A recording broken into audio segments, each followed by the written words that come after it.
लोगों का खून चूसा, रिश्वतें खाई। तुम समाजवाद और देश के नाम पर एक करोड़ को। समाजवाद? हमारे देश में समाजवाद कहाँ है? हमारे देश में तो अवसरवाद है, जात पातवाद है, कुर्सीवाद है।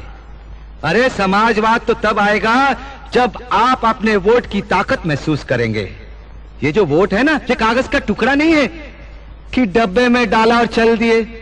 ये वोट तुम्हारे परिवार, तुम्हारे देश, उसकी उन्नति की पर्ची है। ये तो दो धारी तलवार है जो दोनों तरफ से काटती है। ठीक जगह पड़े तो देश खुशहाल, और गलत जगह पड़े तो देश का सत्यानाश।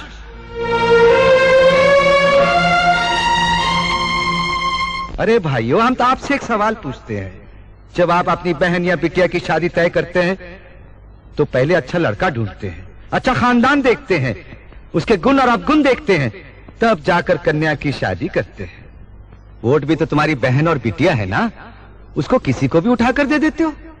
अरे भाई, ये वोट तो भरोसेमंद और ईमानदार को देना चाहिए। मगर आप लोग क्या करते हैं? बेचते हैं अपना वोट, वोट का ब्लैक मार्केट करते हैं। जिसने ज्यादा पैसे दिए उसे दे दिया। वोट तो ऐसे बांटते हो जैसे वोट सड़क पर मिलता है। कभी किसी दोस्त को दे दिया, कभी अपनी जात वाले को दे दिया, और कभी बेच दिया। अरे हम तो कहते हैं जो वोट बेचता है वो भी बेईमान है, जो वोट खरीदता है वो भी बेईमान है। तो फिर किस मुंह से हमें बेईमान कहते हो? हाँ, अरे अगर बेईमान लोग सरकार बनाएंगे तो सरकार तो बेईमान बनेगी ही। तो फिर चिल्लाते काहे को कि डाउन डाउन मुर्दाबाद? जिस दिन तुम वोट खरीदने वालों को अपनी चौखट से धक्का मारकर बाहर निकाल दोगे, उस दिन ये सब कुछ ठीक हो जाएगा। अब देखो, हमारे इन उप मुख्यमंत्रियों को, इन बेईमानों को किसने भेजा? ये आप ही के लोगों के भेजे हुए हैं ना। अब ये बेईमानी नहीं करेंगे तो क्या करेंगे? आज से 5 साल बाद जब इनको इलेक्शन लड़ना पड़ेगा तो ये पैसा कहां से लाएंगे? अरे यहीं से तो लाएंगे ना। अरे बोलिए बोलिए। आप कहते हैं कि हमने रिश्वत ली है, बेईमानी की है। अरे हम कहते हैं हाँ, हमने रिश्वत खाई है। कोई कहता है 12 करोड़, कोई कहता है 15 करोड़, कोई 16। आप जानते हैं हमने कितना कमाया है? हाँ, 62 करोड़। 62 करोड़, 60 और 2। हाँ, अरे जरा सोचिए तो सही, अगर 6 महीने में हमने 62 करोड़ रुपया कमाया है तो हमसे पहले इतने लोगों ने इतने सालों में कितने करोड़ कमाए होंगे? हाँ? हिसाब लगा सकते हैं आप? अरे जब आप हमारा हिसाब नहीं लगा सके तो उन लोगों का हिसाब कैसे लगा सकते हैं? अरे हम तो कहते हैं उन लोगों से हिसाब मांगो, हम तुम्हारे साथ हैं, हम भी मिलकर हिसाब मांगेंगे। क्यों? क्योंकि अब हमें पता चल चुका है कि ये रुपया, ये पैसा कमाने का तरीका कौन से रास्ते से होता है। हाँ, बेईमानी का पैसा किस रास्ते से कमाया जाता है ये अब हमें पता चल चुका है। आप लोग कहते हैं कि हम बेईमान हैं। हाँ, आप क्या कहते हैं? आप क्या कहते हैं? आप क्या कहते हैं? कोई कहता है ईमानदारी के पैगंबर हैं, मगर हम क्या हैं? हम बेईमान हैं। हम भी जानते हैं, आप भी जानते हैं, लेकिन ये नहीं बोलेंगे। सुन लिया आप लोगों ने?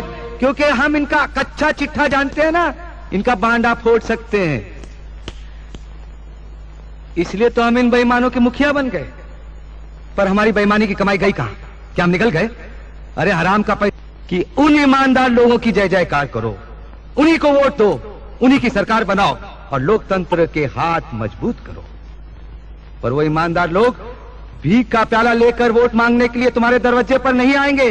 अरे तुम्हें जाना पड़ेगा उनके दरवाजे पर अपना वोट लेकर और उनसे विनती करनी पड़ेगी कि हमारा वोट स्वीकार करो। वो देखिए, आपके सामने बाल मुकुंद त्रिपाठी खड़े हैं। आदि जवानी कल्याण है। आप लोगों में यही तो खराबी है। कोई बड़ी बड़ी बातें करे, मीठी मीठी अच्छी अच्छी बातें करे, आप धनाधन तालियां बजाना शुरू कर देते हैं, सुनकर खुश हो जाते हैं। ये ताली बजाना बंद करो, ये ताली बजाने का वक्त नहीं है। अरे आपके इस सीधेपन का तो लोग फायदा उठाते हैं। पहले हमसे पूछो, ए राम अवतार, वो 62 करोड़ रुपया कहां है? वो 62 करोड़ हम बैंक में रखा है, और ये रही उस बैंक के लॉकरों की चाबियां। 62 करोड़ बैंक में है। अब कहो कि हम बेईमान हैं, रिश्वतखोर हैं, धोखेबाज हैं, बोलो। अगर लोगों को कुर्सी पर बिठाने का हक आप लोगों के पास है तो उनको कुर्सी से घसीट कर नीचे फेंकने का हक भी, ताकत भी आप लोगों के पास होनी चाहिए।